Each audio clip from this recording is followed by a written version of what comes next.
שלום לכולם, אנחנו בשבועות ובחודשים הקרובים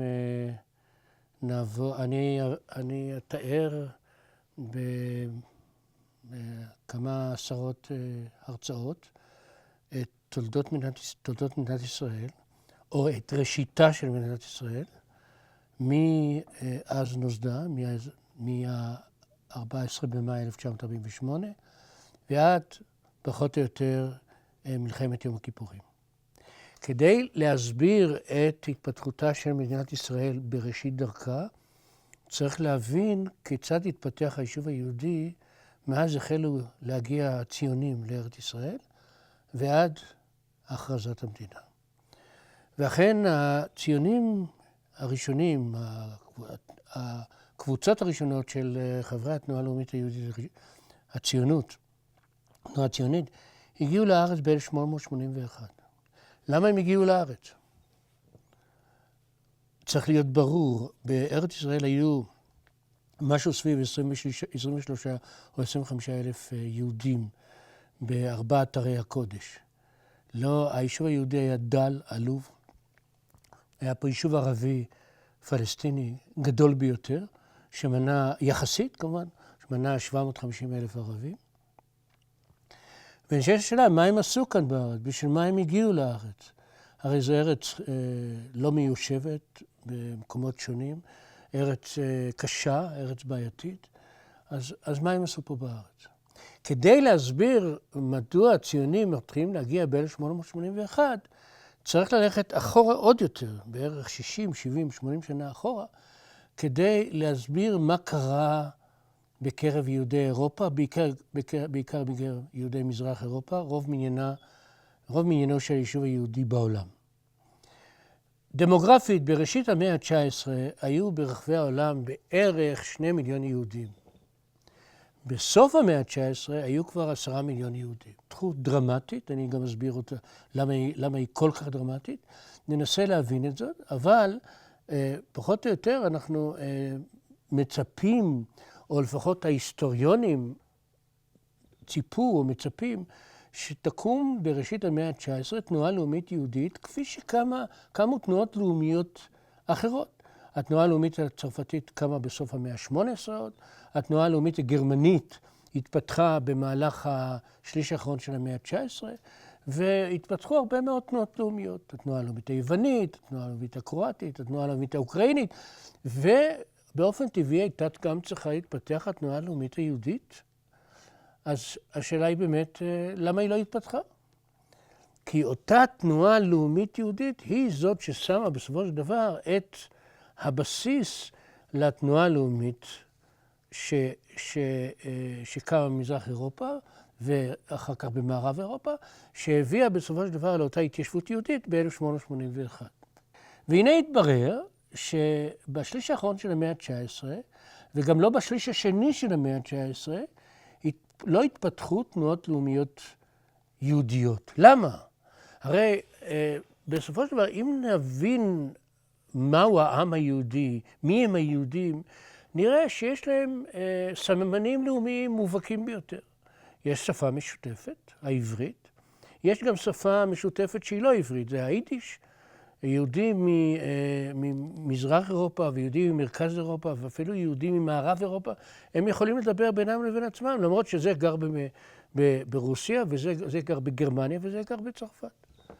אז יש שפה משותפת. יש טריטוריה משותפת, אמנם היא לא טריטוריה ממשית, אלא יש כמיהה לציון, ויש גם היסטוריה משותפת. ההיסטוריה המשותפת של היהודים, לפחות לפי אמונתם, מתחילה ב-3,000 לפני הספירה או 2,500 לפני הספירה. זאת אומרת, אנחנו בעצם מונים תופעות לאומיות מהותיות, כפי שיש לכל תנועה לאומית.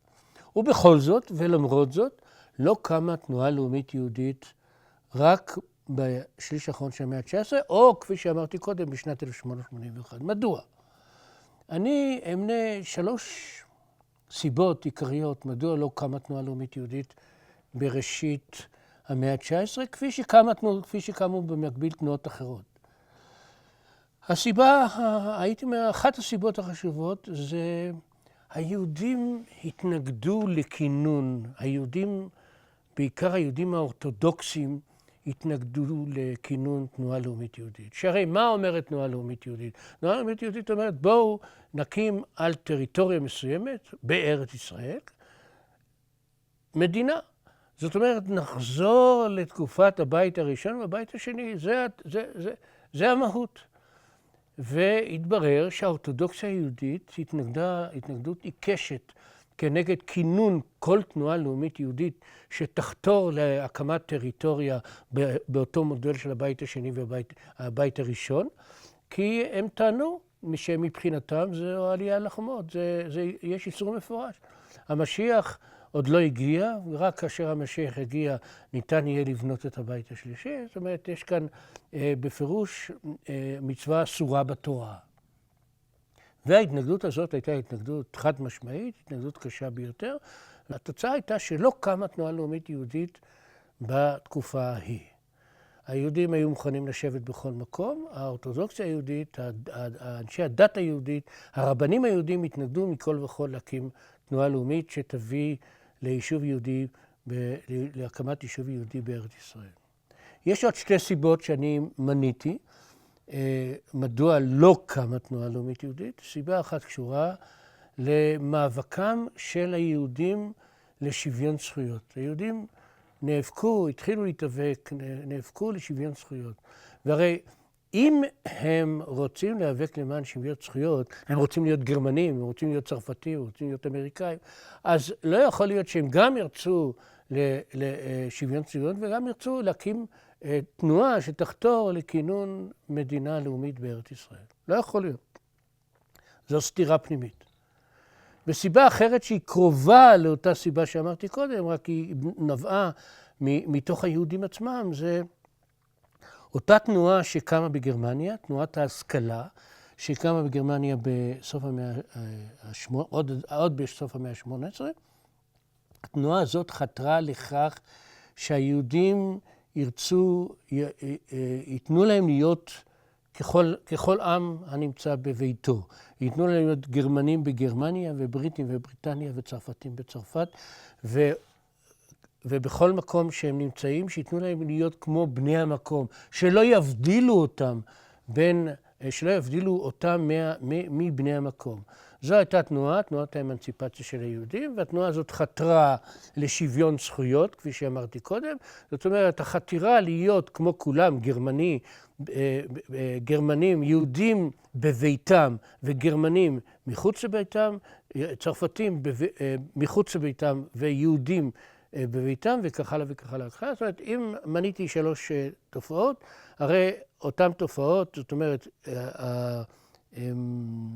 ההתנגדות העיקשת של האורתודוקסיה לכינון תנועה לאומית יהודית שתחתור להקמת מדינה יהודית, זאת אומרת, לבית, במודל של הבית הראשון והשני, או התנגדות היהודים לכך שהם יובדלו מהחברה הכללית, או הייתי אומר את זה באופן פוזיטיבי, באופן חיובי, רצונם של היהודים להיות חלק מהחברה הסובבת, הם אלה שהביאו בסופו של דבר לכך שהיהודים לא יקימו תנועה לאומית יהודית בשליש הראשון והשני של המאה ה-19. וכאן נשאלת שאלה אחרת. השאלה אומרת, למה היא כן? למה כן? בסופו של דבר, כפי שאמרתי בהתחלה, התנועה הלאומית היהודית קמה ברוסיה או ברומניה, במזרח אירופה, ב-1881. אז למה היא קמה? איך זה יכול להיות? מדוע קמה התנועה הלאומית היהודית? וכאן אני אמנה 3 סיבות, שחלקם נובעות מהסיבות הקודמות, וחלקם אלה סיבות אחרות.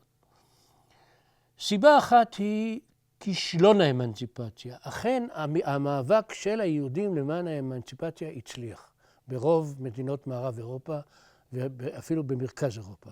בגרמניה, באוסטרו-הונגריה, בבריטניה, בצרפת, כמובן בארצות הברית. בכל המדינות האלה היהודים קיבלו שוויון זכויות מלא. והנה התברר ליהודים שלמרות שהם קיבלו שוויון זכויות מלא, הרי החברה הכללית לא עשתה את זאת בקלות, או לא עשתה את זה בכלל. למרות שהוא יהודי שיכול לרכוש קרקע, ליהודים כמעט ולא ניתן זכות לרכוש קרקע. למרות שהוא יהודי והוא יכול לעבוד בכל עבודה שהיא, ליהודים לא ניתנו את כל העבודות. התפיסה הזאת, כאילו היהודים יש להם שוויון זכויות, היא תפיסה יותר במישור המשפטי. זאת אומרת, נתנו להם המדינה נתנה שוויון זכויות, אבל זה לא היה שוויון זכויות אמיתי. לא פלא שבאו אחר כך הוגי הציונות ואמרו, אנחנו בשברון אמנציפציה. האמנציפציה לא מצליחה להכות שורשים בחברה האירופית. אז זאת תשובה אחת, מדוע כמה, ובסופו של דבר, שברון האמנציפציה הוא זה שדחף את היהודים לידי מחשבה שהם לא יצליחו להיות חלק מהחברה הכללית. שהחברה הכללית לא רוצה אותה למרות שוויון הזכויות שהם קיבלו. וכאן נכנס תופעה נוספת שקשורה בעבותות למה שאמרתי קודם, וזו תופעת האנטישמיות, האנטישמיות המודרנית, שבאה לידי ביטוי מאוד נמרץ בשנות ה-60 וה-70 של המאה ה-19. מה זה אנטישמיות? אנטישמיות זו שנאת יהודים שיש הטוענים שמקורותיה עוד בעבר הרחוק, יש הטוענים שעוד מימי המן והפרסים הייתה אנטישמיות. אנחנו יודעים על אנטישמיות שהייתה קיימת בעולם הרומאי, ויש הטוענים שהחיכוך בין העולם הרומאי לבין היהודים יצר סטריאוטיפ יהודי שלילי. הסטריאוטיפ היהודי שלילי זה על פי תיאוריה שמייצג מורי ורבי שמואל אויטיגר. השנאה הזאת, התופעה שבה יהודים הם נחשבים, דימוים שלילי בקהל, הלכה והייתי אומר, התקיימה מאז החיכוך בין ההלניזם לבין היהדות, והתקיימה או מתקיימת עד היום הזה. אז זו תיאוריה אחת. יש טוענים שמסבירים אחרת האנטישמיות המודרנית. יש הטוענים שהאנטישמיות המודרנית מגיעה עוד מתקופת הנצרות, זאת אומרת מהמאה השנייה, השלישית, אולי הראשונה, ספירת הנוצרים, שבהם יש פגישה בין הנצרות לבין היהדות, יש התמודדות על לב החברה האירופית או על לב החברה המזרח תיכונית, ובסופו של דבר נוצר לאט לאט סטריאוטיפ שלילי בקרב הנוצרים, והוא כמובן טובל בכל הנושא התיאולוגי. בנושא התיאולוגי הרי יהודה אישקריות הוא זה שהסגיר את ישו, בסופו של דבר פונטוס פילטוס על ידי אותו מלשן תלה את ישו, והטענה שבה היהודים הרגו את ישו זו טענה שנישאה במשך אלפי שנים, והיא הביאה, שנאת היהודים נוצרת כתוצאה מאותה שנאה נוצרית את היהדות. אז זה סטריאוטיפ נוסף שנוצר, ויש גם עוד הסבר לאנטישמיות, הסבר אחר. הסבר שלישי אומר שהחברה הכללית נתנה ליהודים מקום מסוים. למשל, היא אפשרה ליהודים לחיות על פי מקצועות מסוימים. למשל, בחברה המזרח אירופית, היהודים היו חוכרים. מה זה חוכרים? היו מקבלים מבעל הקרקע, מבעלי קרקע פולנים, היו מקבלים שטחים עצומים והיו מנהלים אותם. וזה מה שנקרא חכירה. הם היו לוקחים אוקראינים או פולנים או מקומיים, כן, שגידלו את מה שהם גידלו בשדה. היו לוקחים הפרשים של 10, 20, 30% מהיבול, ומשאירים קצת אצלהם ונותנים את השאר לפריץ המקומי, לבעל הקרקע המקומי. זה מקצוע אחד. מקצוע שני שעוד נולד במאה ה-11 ובמאה ה-12 לספירה, זה מקצוע של הלוואה בריבית. זאת אומרת, יהודים, מאחר שבחברה הנוצרית אסור לנשוך נשך, זאת אומרת, אסור להלוות בריבית, הרי נתנו את זה ליהודים. ומאחר ויהודי, גם ליהודי אסור לנשוך נשך, אבל מותר לו לנשוך נשך מגוי, אזי היהודים הלוו לפולנים ולצרפתים ולבריטים, הלוו כספים וקיבלו אחוזים תמורת אותם הלוואות. זה עוד הסבר לאנטישמיות. אז מנינו פה כמה הסברים, אבל כל ההסברים האלה הם קצת מנותקים מהמציאות כאשר אנחנו מגיעים לשנות ה-60, ה-70 של המאה ה-19.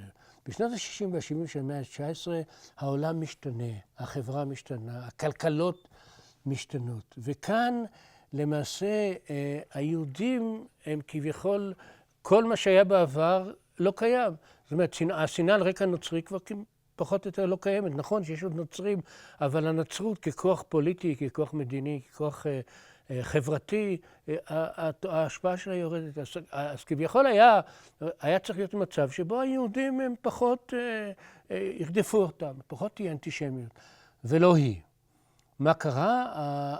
הסטריאוטיפ כנראה, היהודי השלילי נשאר, ואז מצאו סיבות אחרות לשנוא את היהודים, לצאת נגדם, לראות בהם מין שאינו צריך להיות בחברה האירופית, ואז בעצם יש כמה אלמנטים, כמה סיבות שאני אמנה כרגע, שבהם היהודים נמצאים במצב שבו הם סובלים מאותה תופעה, מתופעת האנטישמיות. סיבה ראשונה קשורה שוב פעם לעניין הכלכלי, אבל העניין הכלכלי משתנה. הפעם זה לא העיסוקם של היהודים בהלוואה בריבית, אלא הפעם זה התפיסה שבה היהודים הם עשירים יותר, יש להם יותר כסף, יש להם יותר ממון, יש להם יותר אפשרויות להגדיל את הממון שלהם. משפחת רוטשילד, המשפחה העשירה ביותר באירופה באמצע המאה ה-19, מצטיירת בקריקטורות כמי שמחזיקה את העולם בידיו. אנחנו מכירים את הפרוטוקולים של זקני ציון. מה זה הפרוטוקולים של זקני ציון? זה מוצר רוסי שיצא ברוסיה, שבו מתואר איך היהודים השתלטו על העולם באמצעות כספם וממונם. אז זה הסבר אחד לתופעת האנטישמיות המודרנית. הסבר שני קשור לעניינים פוליטיים. למה זה קשור לעניינים פוליטיים? אין ספק, קודם כל, שיהודים חודרים לפוליטיקה האירופית. בכל מקום ומקום כמעט היהודים הם חלק, שנתנו להם שוויון זכויות, היהודים הם חלק מהפוליטיקה המקומית, ובחלקם הם די בולטים. אבל יש עוד תופעה שקשורה לפוליטיקה, וזה מפלגות פוליטיות מאמצות לעצמם התנגדות ליהודים בגין האידיאולוגיה שלהם. זאת אומרת, הם מאמצים את האידיאולוגיה האנטישמית כחלק ממצעם לבחירות. תבחרו בנו, אנחנו מפלגה אנטישמית, אנחנו נביא לידי כך שלא יהיו יהודים, שנגזול מזכויותיהם, ותבחרו בנו. אז היו מפלגות אנטישמיות בהונגריה, בגרמניה, באוסטריה ובמקומות רבים אחרים. אם אני אסכם את מה שאמרתי עד עכשיו, הרי התנועה הלאומית היהודית קמה כתוצאה מהאמנציפציה שהיהודים מקבלים, שוויון הזכויות שהיהודים מקבלים, והנה הם מגיעים למפח נפש, השוויון הזכויות האלה מתגלה כפיקטיבי, ותופעה שנייה וקשה היא האנטישמיות המודרנית, שמתחוללת בשליש האחרון של המאה ה-19, ומביאה לידי מחשבה אצל היהודים שלא ניתן לחיות בקרב הגויים. בשיעור הבא נמשיך לעוד תופעה אחת שקשורה באנטישמיות, שמסבירה את האנטישמיות, ואחר כך אנחנו נסכם הכל ונסביר למה קמה התנועה הלאומית היהודית בשליש האחרון של המאה ה-19.